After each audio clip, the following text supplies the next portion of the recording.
Welcome to జై Hind academy. ఈరోజు current అఫైర్స్లో మొదటి అంశం, బాధ్యతలు స్వీకరించిన కొత్త ఎన్నికల కమిషనర్లు. సో రీసెంట్గా ఎలక్షన్ కమిషన్కి సంబంధించి అరుణ్ గోయల్ గారు రిజైన్ చేశారనమాట. సో రిజైన్ చేసేసరికి ఏంటంటే ఇప్పుడు ఎలక్షన్ కమిషన్కి సంబంధించి మొత్తం రాజీవ్ కుమార్ గారు ఉన్నారు, chief election commissioner Rajiv Kumar గారు ఉన్నారు. సో ఇంకా ఇద్దరు కమిషనర్లు ఖాళీగా ఉన్నారు. ఆ ఇద్దరు కమిషనర్లకు సంబంధించి లేటెస్ట్గా సుఖ్బీర్ సింగ్ సంధు అలాగే జ్ఞానేష్ కుమార్ వీళ్ళిద్దరూ ఎలక్షన్ కమిషనర్లుగా నియామకం జరిగిందనమాట. ఎలక్షన్ కమిషనర్లుగా సుఖ్బీర్ సింగ్ సంధు అలాగే జ్ఞానేష్ కుమార్, ఇది important.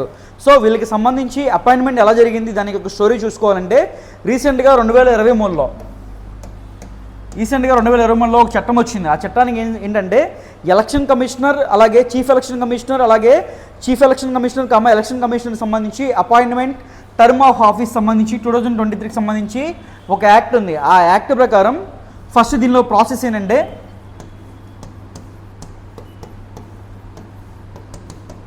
Select committee, search committee.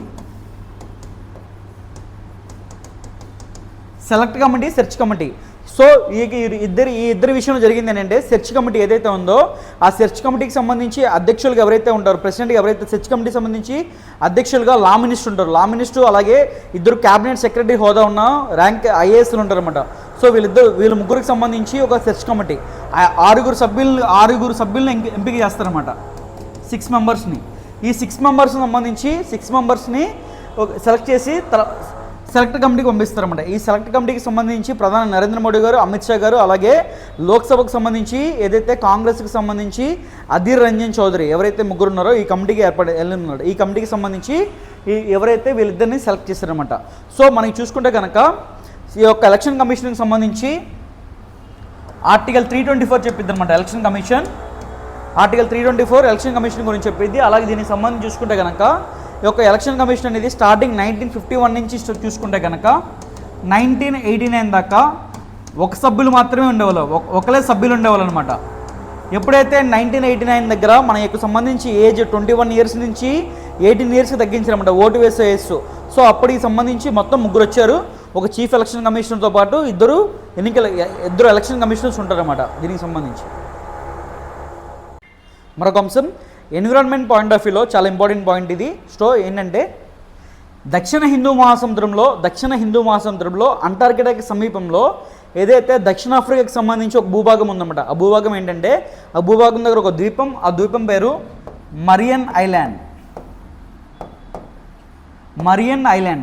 So ఏమైందంటే ఒక మరియన్ ఐలాండ్ చూసుకుంటే కనుక ఈ ఐలాండ్ దగ్గర సో సాధారణంగా ఒక 200 సంవత్సరాల క్రితం ఏమైందంటే పోర్ట్ ఎడ్విన్ ద్వీపాల్లో భాగంగా ఏంటంటే పొరపాటున అక్కడ కొన్ని ఎలుకలు తీసుకొచ్చారన్నమాట.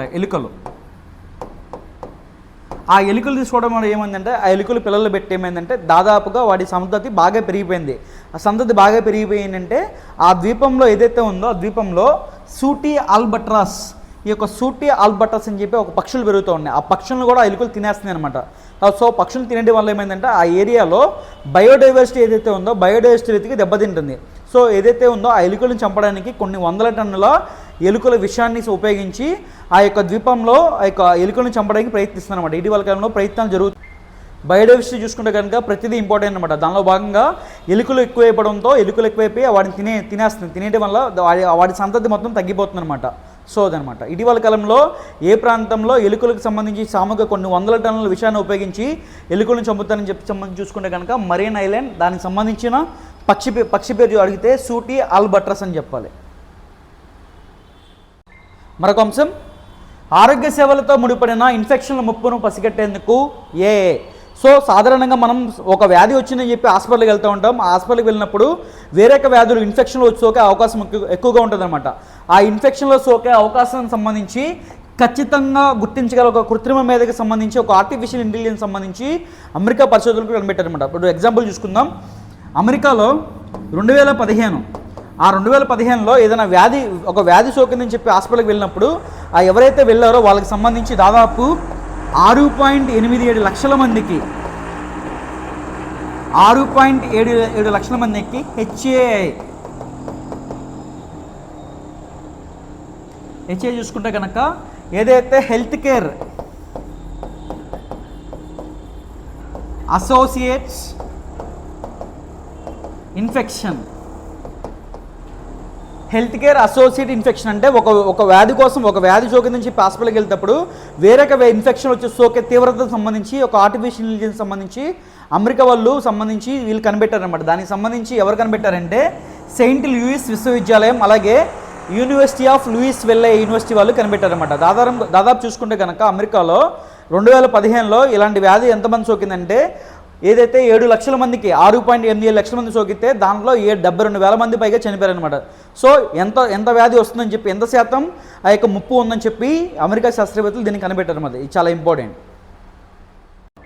మరొక అంశం ఎన్విరాన్మెంట్ పాయింట్ ఆఫ్ వ్యూలో మరొక అంశం పలచనవుతున్న మంచు పొరలు. శీతాకాలంలో సాధారణంగా పడే మంచు ఏదైతే ఉందో ఆ మంచు అనేది తర్వాత కాలంలో సాగునీరుకి అలా తాగునీరుకి ప్రధాన ఆధారం ఆ యొక్క మంచే. సో ఆ యొక్క మంచు పరిమాణం ఎంత పరిమాణంలో సాధారణంగా చూసుకుంటే కనుక ఎంత పరిమాణంలో వస్తుంది, ఎంత పరిమాణంలో మంచు కురుస్తుందని చెప్పేసి ఒక నివేదిక అనమాట. దానిలో భాగంగా ఏదైతే అమెరికాకు సంబంధించి ఏదైతే శాస్త్రవేత్తలు ఒక పరిశోధన చేస్తారనమాట. ఆ యొక్క మంచు దానిలో సంబంధించి ఎంత పరిమాణంలో వాటర్ ఉంటుంది, ఎంత పరిమాణంలో నీటి పరిమాణం ఉంటుందని చెప్పి ఒక శాస్త్రవేత్తలు అంచనా వేశారు. దానిలో భాగంగా ఏంటంటే ఆ యొక్క మంచు పరిమాణం ఏదైతే ఆ యొక్క మంచు కట్టే ఆ యొక్క పరిమాణం అనేది పల్చగా అయిపోతుందని చెప్పి శాస్త్రవేత్తలు చెప్తున్నారు.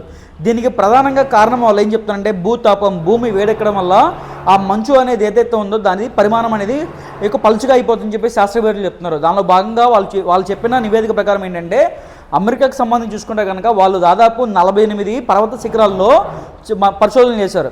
ఆ యొక్క దాదాపు 20 సంవత్సరాల నుంచి పరిశోధన చేస్తున్నప్పుడు ఆ యొక్క నివేదికలు తేలింది ఏంటంటే ఆ 48 పర్వత శిఖరాలకు సంబంధించి చూసుకుంటే కనుక దాదాపు మంచు యొక్క నీటి పరిమాణం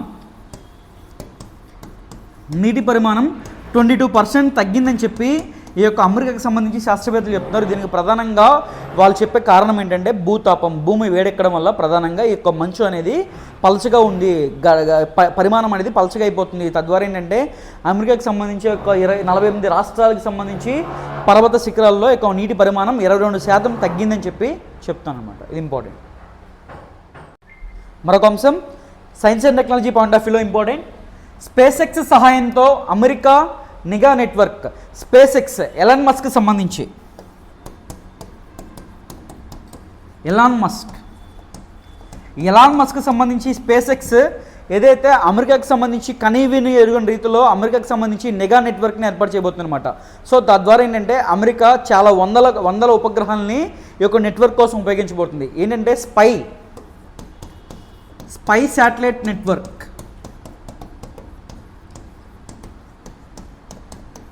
నిఘా ఉపగ్రహాలకు సంబంధించి ఏదైతే అమెరికాకు సంబంధించి నిఘా ఉపగ్రహాలకి స్పేస్ ఎక్స్ అనేది ప్రధాన పాత్ర పోషించబోతుంది. ఎక్కడికి కావాలంటే కక్షలోకి ప్రవేశపెట్టడానికి స్పేస్ ఎక్స్ రాకెట్ని ఉపయోగించబోతున్నారు. దీనికి సంబంధించి 2021లో దాదాపు 14,920 కోట్లతో ఒక ఒప్పందం జరిగింది. 14,920 కోట్లతో ఒక ఒప్పందం జరిగింది. ఈ యొక్క ఏదైతే దీనికి సంబంధించి చూసుకుంటే కనుక అమెరికా ప్రపంచంలో నలుమూలన ఎక్కడికి కావాలంటే అక్కడికి సంబంధించి ఆ యొక్క నెట్వర్క్ ద్వారా వేగంగా చేరుకోగలదు అనమాట. దానికి సంబంధించి స్పై శాటిలైట్ వల్ల. సో దీనిలో భాగంగా దానికి సంబంధించిన డీల్ ఏదైతే ఉందో 14,920 కోట్లు. సో అమెరికాకు సంబంధించి ఏదైతే నిఘా రాకెట్లో ఉపయోగపడుతుంది, నిఘా ఉపగ్రహాలకు సంబంధించి ప్రయోగించడంలో మనకి స్పేస్ ఎక్స్ అనే సంస్థ ఉపయోగపడుతుంది. స్పేస్ ఎక్స్ సంబంధించి చూసుకుంటే కనుక ఎలాన్ మస్క్కి సంబంధించింది. సో మరొక అంశం పర్సన్స్ అండ్ న్యూస్లో భాగంగా ఇంపార్టెంట్. ప్రసార భారతి చైర్మన్గా నవనీత్ కుమార్. ప్రసార భారతి చైర్మన్గా విశ్రాంత ఐఏఎస్ అధికారి ఎవరైతే ఉన్నారో నవనీత్ కుమార్ నియామకం జరిగిందనమాట. సో ఇక నియామకం సంబంధించి ఉపరాష్ట్రపతి జగదీప్ ధన్కర్ అధ్యక్షతన సమావేశమైన కమిటీ ప్రసార భారతికి సంబంధించి నూతన చైర్మన్గా ఇతను ఎన్నుకుందనమాట. సో ప్రసార భారతి చూసుకుంటే కనుక స్టాట్యూటరీ అటానమస్ బాడీ అనమాట. దూరదర్శన్ బ్రాడ్కాస్టింగ్ అలాగే ఆకాశవాణికి సంబంధించి దీనిలో ఉంటాయన్నమాట. ప్రసార భారతికి సంబంధించి చైర్మన్గా ఎవరంటే నవనీత్ కుమార్ అని చెప్పాలన్నమాట. ఇంపార్టెంట్. మరొక అంశం స్పోర్ట్స్ పాయింట్ ఆఫ్ వ్యూలో బెంగళూరుకు ఒక కప్పు. సో ఇటీవల కాలంలో ఉమెన్స్ ప్రీమియర్ లీగ్ సీజన్ 2 జరిగిందనమాట. ఆ సీజన్ 2లో బెంగళూరు ఏదైతే ఉందో బెంగళూరు ఢిల్లీ పైన విజయం సాధించిందనమాట. సో మొదట బ్యాటింగ్ చేసిన ఢిల్లీ 113 పరుగులకి ఆల్అౌట్ అయిపోయింది. ఆ తర్వాత చేజింగ్ దిగిన బెంగళూరు 115 రన్స్ ఛేదించింది, 2 వికెట్స్ కోల్పోయాయి అనమాట. సో ఉమెన్ ప్రీమియర్ లీగ్ అనేది సెకండ్ సీజన్ అనమాట. ఫస్ట్ సీజన్ సంబంధించి ముంబై,